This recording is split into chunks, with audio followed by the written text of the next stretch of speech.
So I have said this year especially, we are going to hear lots, I mean lots, about deals and especially trade deals. But we're not actually going to hear what is in these trade deals, especially until, shall we say, the ink is drying on the dotted line. Indeed, the UK is now trying to join the TTP. One of the interesting things about the TTP is that there is no minimum standard. As in the EU, there was this minimum standard, and then everyone had to be better than that minimum standard. No one could be below it. However, in the TTP, which we are trying to join, it doesn't matter about your standards because anyone standards go, which is going to cause huge problems for us because the EU have already said we will not allow any substandard meats or products into our market. However, the UK is known as a gateway to get into Europe, and as a result, these, shall we say, far lower products will have an effect on our market and could inevitably, as we've said many times before, absolutely destroy British farming. So we're going to jump into the West England's Byline Times and to find out why an Australia deal, especially not only just an Australia deal, but an Australia deal possibly done by the TTP, could be really bad for British farming. So before we do that, remember to hit the like and share button, and of course down below there is a link to my Patreon page and a One Up Nation link as well. So thank you very much to those people who do support me that way, and on with this article. So, as we said, this comes from the West England Bylines, and the title is "The Australia Deal Threatens British Farming."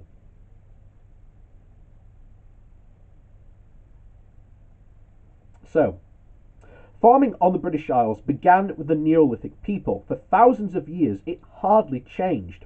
It was a small scale and labour intensive, mixing crops and animals. However, in 1846, the repeal of the Corn Laws led to increased grain imports, and many smaller farmers went bankrupt and many had to emigrate. But it was the experience of two world wars that built a support system for agriculture throughout Europe. The experience of food shortages and hunger in Europe formed a view that we wouldn't let it happen again. It put home production and security at supply first. And in 1957, the Treaty of Rome, the founding of the European Economic Community, only contained limited objectives for agriculture.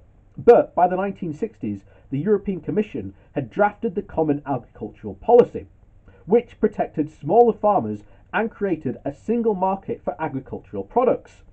These, throughout the next 70 years, the CAP, or that's the Common Agricultural Policy, went under many reforms.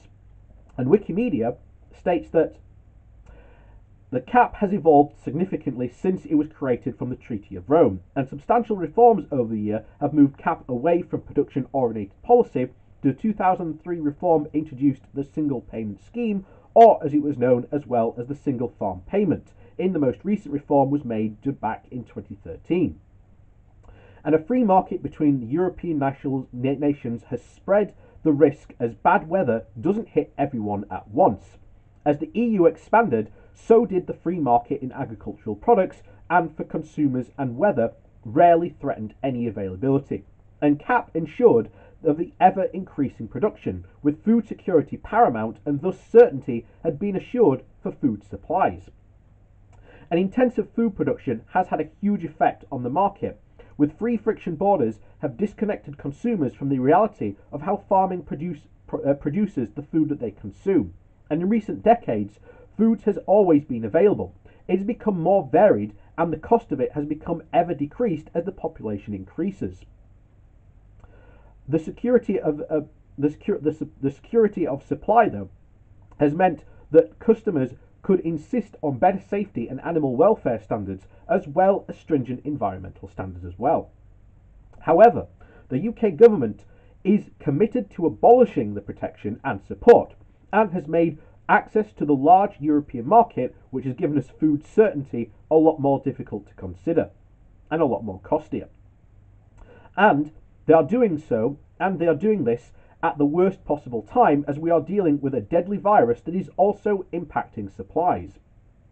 The new trading agreement of the UK-EU Free Trade Agreement are already causing enormous difficulties for food importers, but our British food exporters are also largely crippled. Pictures of empty supermarket shelves are increasing, as signs are warning of shortages of certain foods, and in particular in Northern Ireland. The fishermen are waking up to the reality that Brexit was not the promised land that they dreamt of, and the businesses are closing down or having to relocate to Europe. Meanwhile, our Secretary of State for International Trade, Liz Truss, is busily engaging with Australia and has been tipped to be the next FTA for Britain. Australia has already made it clear that they will challenge Britain's ban on hormone-infused beef in order to allow for the free flow of its agricultural products. More trade deals are in the wings, including New Zealand and South America, and also Micronesia nations. These countries will want to trade across our agricultural markets in return for British exports like financial services, pharmaceuticals, and aerospace and telecoms. The British people are completely against the lowering of food standards, and polls have shown time and time again an overwhelming harmony on this issue. If we allow low standards of food to be imported, this will ensure further food inequality and damage to our public health. And most alarmingly, this will enable further deforestation of the rainforests and our own British countryside that will be changed irrevocably as farms will farm less food. So it is absolutely critical and crucial that those who are opposed to lower food standards make their voices heard again. They must engage with their MPs, sign petitions, and encourage networks to do the same. Otherwise, British food will suffer the same fate as British coal and become a very rare commodity. And indeed, over recent times, since the beginning of 2019, you've seen supermarkets really embrace, slapping the British flag on a load of stuff. And this is the unfortunate result of nationalism. I've seen ice slapped with a British flag made with British water, and you're like, okay, it doesn't make any sense. But we are seeing this big push now to buy British, which we saw culminate last week in the Brexiteers going looking for British-made avocados and British-made bananas. Quite frankly, we just don't grow them in this country like that. That's not how farming works. And as a result, sooner or later, really at the moment, the farming sector is very, very quiet about really what's going on. You're not really going to see them complain until probably harvest time, because the thing is, they've already sold off and managed to export and sell a lot of their food. So to them at the moment, you're not hearing much from them. But planting season is but a few months away. There's spring and the summer where they can grow their crops, and then after that, roll around autumn, here comes harvest time. They can harvest the crops, and then all of a sudden, wait, we can't sell into Europe? What's going on? Why is it so difficult to sell into Europe? And we're not going to hear from the farmers until maybe August. No, I'd say maybe September time was probably when we'll start to hear the farmers complain, and they will probably be in pretty much lockstep and barrel with what the fishermen have been saying now, that we're in trouble, we're looking at going under. And as usual, it will be the small farmers that are worrying. Remember, under a no-deal scenario, which we have avoided, 80% of all small farmers did face bankruptcy.